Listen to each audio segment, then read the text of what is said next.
So we have Ukraine with its spider web attack on Sunday, and I went on the air. What day did I go crazy? Was it Monday? I think it was Monday. Monday or Tuesday, I went crazy on it. I kept saying, doesn't anybody realize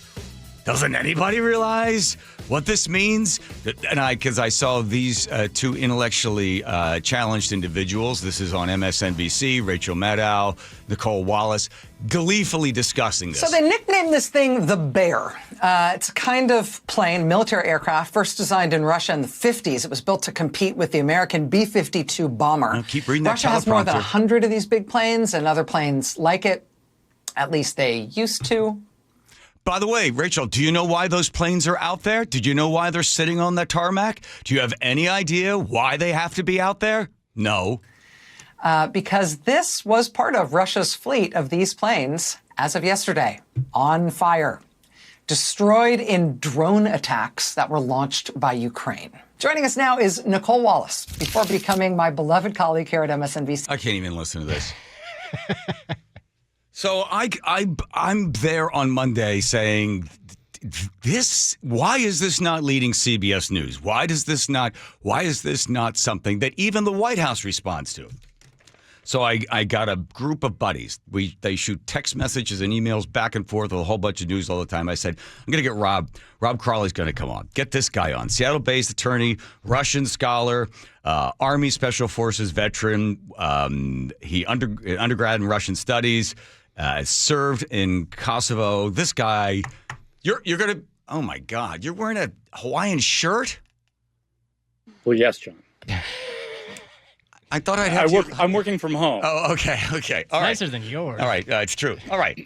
So, Rob, on Monday, when I was ranting that this should be a gigantic story, and it's not, am I off base? No, it's a huge story, John. The Ukrainians went after Russian strategic assets. As you alluded to a moment ago, they were out on the tarmac exposed because of Russian treaty obligations. Most of them had not been used, I don't think, in attacks on Ukraine. And this is a big hit on the strategic calculus, not between Ukraine and Russia so much as between Russia and us. Right. So it's a very big deal. Right. And just to go back for a second. So there's a nuclear arms control agreement that we had signed that Russia had, which is basically you got to put your cards on the table. We want to be able to see what you have. You show us what you got. We see what you got. Mm-hmm. We know. Here are a bunch of questions I have for you, and I don't know how much you're allowed to reveal on this. This was apparently 18 months in the making in order to have this thing go through. The deep state involved? I mean, let's drill deeper into that. What do you mean exactly? What I'm saying is, so let's say CIA. The CIA loves overthrowing governments. The CIA deep state was the State Department involved, and was Trump? I know you may or may not know. Why did the White House? Why did we hear very little from the President of the United States? Did he know this stuff was all going? Because we know it wasn't Ukraine. We know they were using our satellites, spy satellites, in order to locate this stuff. We know they say 18 months planning this thing. This is the continuation. This is my theory, Rob. A continuation of deep state involved in international politics, geopolitics, and the entire sort of military industrial complex wanting to continue to incite and basically destroy Russia. There we go. So, that's it. And your Hawaiian shirt, you say what? So your cards are out on the table. I will say, I'll be a little bit more delicate. I will say it would not shock me if folks from our national security apparatus provided them useful advice, targeting information, imagery, that sort of thing. I think that probably the White House was not looped in on this because they might have wanted to put the brakes on it for strategic reasons. Because again, this really does change the calculus between us and Russia. But yeah, I mean, it wouldn't shock me at all if some of our agency friends or other folks were at least involved in the early planning stages and helped out a bit. Okay. So now at this point, let's talk, because what's done is done. What does Putin do next? Well, I think. I mean, I haven't been tracking it as closely today as I would normally have. My understanding is that there was more air raid sort of activity going on in Ukraine than they've seen in a good while. Whether Putin's going to consider that that sort of thing enough or not, I don't know. My guess would be this is just him saying, here's something. I would assume that there will be something more spectacular to follow. Right. And then at that point, what happens? So I don't know what else they have to bomb in Ukraine, but does he go with one of these tactical nuclear weapons? Do they let that thing out of the box? And then do we have Europe involved? And then, of course, the U.S. gets involved. I guess the question is, on a scale of 1 to 10, remember during the 1950s and 60s and 70s, the whole Cold War stuff, we were escalating and moving up and how much closer we were to a nuclear war. They always had a number associated with it. Where would you kind of put that number right now? I mean, if you're talking about the nuclear scientists' nuclear clock, yes, I would disagree. I would disregard that. Okay. They're neither scientists nor involved in national security. As far as the actual threat level, I don't think this is something that's likely to go global really anytime soon in terms of us being sucked into the conflict directly. I think that even if Ukraine wanted to draw the Europeans directly in, the Europeans don't have a lot to bring to the table anyway. So, I mean, it's going to be ugly. It's going to be scary. But as far as something that forces us to go in, I don't see it yet. Okay, hopefully never. Yeah. Here's my basic 30 seconds on the whole Ukraine and Russia. The biggest part was when 1990, when it dissolves and Gorbachev's in there, and what he basically wants is let's try to work all this sort of stuff out. But the main thing he wants, no advancement of NATO. Do not move NATO anywhere. And we said, oh, absolutely, don't worry about it. At that point, there were 15 countries involved. And then what do you know? 1991, we start to move NATO in. And then there was more warnings. Please don't move NATO. Don't. But we eventually, and then we continue now by 1990, was it 7 or something? 91, there were 15. And then by 91, later on, 32 states involved, basically surrounding Russia. Everything that they said that they want. The number one thing is do not have NATO come in here. They didn't want Ukraine to be part of it. Russia wanted to get back its 15 countries that it sort of had set up, 15 states after the dissolve of the USSR. And their main thing was, we don't want to be surrounded by a bunch of people that hate us and want to destroy us, so don't let NATO advance. And we lied to them every single time. We lied to them about the advancement of NATO. Right? Absolutely. I mean, without question. So then, what are they supposed to do? So this is where I put we're not talking about moral equivalence card down. No, because the Russians are definitely not the good guys. At the same time, you have to understand a situation in geopolitics, from the perspective of what is your opponent / enemy. What is he thinking? What are his interests? What are his needs, desires, wants? From the perspective of Russia, we're encroaching in what used to be their buffer states. All the former East Bloc states, Poland, Romania, the Baltics, all of those used to be part of the Warsaw Pact. They're not super happy about that. With regard to Ukraine, there's been a lot of talk about Putin's bad history, but the Russians genuinely do see Ukraine as part of the traditional Russian homeland. Right. Like or not. I mean, we're talking 1,000 years ago, but still. They won it back. In 2014, Obama said, hey, don't worry, we're going to get $48 million. It's going to help to destroy all the ammo, whatever stuff you have left over. Take the nuclear weapons out of there. Don't worry about it. And then I guess they've started to think, well, don't worry because we'll make you part of NATO, so you won't have to really worry about it. And, I mean, this is the thing that really set them off.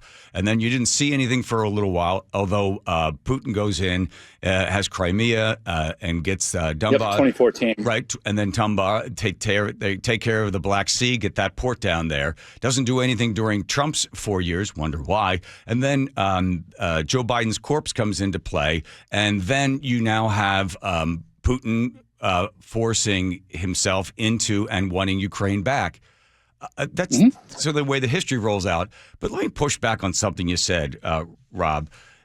They're not the good guys. Who are the good guys? Well, there's a fun question. You know, of the two, I would generally be, you know, inclined to side with the victim rather than the aggressor. You know, your points about us putting Russia in a situation where, justified or not, they felt like they had to act. I'm not going to disagree with. I think that, you know, the stuff about expanding NATO, particularly the talk about expanding NATO into Ukraine proper, you know, these are red lines for Putin. Doesn't make him a good guy, doesn't make him a nice guy, but you know, it also doesn't make him crazy or irrational. Right.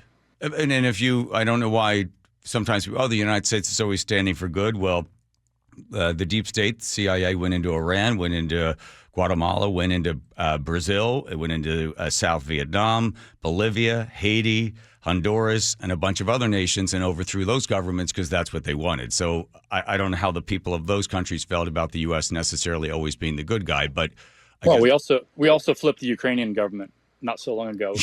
Exactly. Right. I mean, so it's like, I guess we're the good guys because we have all the money and we have all the power. We don't need to necessarily be on the defense. We can always just be the big dog. And I'm not, you know, I think compared to any other country, yes, America's better, but we have blood on our hands as well. And I'm not Putin to be the victim here, but Russia has been lied to over and over and over again and has made their intentions very clear. Do not completely surround us with our enemy. And then you arm our enemy. How would the United States feel, right? Look at it, during Cuba in the 60s, we didn't want them to have missiles right there, right? So if all of a sudden Russia was in Mexico and Canada, how would we feel if we had enemies right there or Iran was right at our border, right? I mean, doesn't it make sense? No, it's a very good point. And, you know, I could look back at the timing, but I believe that the Cuban missiles showed up after we put missiles in Turkey. Yes. Yes. So, you know. Okay, Rob. You know. Rob, military guy, then defend America. I don't know what kind of Hawaiian shirt that is, but say something to defend America. For God's sake, your Army Special Forces. Yeah, I mean, look, so I am perfectly happy to say Russia should not have done this. I'm perfectly happy to say that I'm perfectly willing to see you know, us spending at least money, not our own blood right now, arming the Ukrainians to bleed the Russians. I have no problem with that. You know, things get messy. Things get very, very gray. You know, the notion that this is a World War II situation where you've got the evil Nazis invading the innocent French. I mean, come on, this is not that world anymore. Right. And there doesn't seem there's not I guess I'm much, a little bit more cynical than you were looking That's for. all right. No, there's not much diplomacy, right? I mean, since 1938 Munich, we're not going to negotiate. Negotiations a form of weakness. And besides, we don't have to negotiate with anybody because we're the United States and what we say we will just do. If we continue to fund Ukraine, then it's just more thousands of people dying all the time. You're trying to just basically bleed Russia out of not only men that are willing to fight, but also money, right? And then at that point, Putin he's just fighting for his life, and he has the most powerful weapons in the world. And does he, at the last chance, does he throw down that last card because he knows he's running out of bullets and running out of bodies?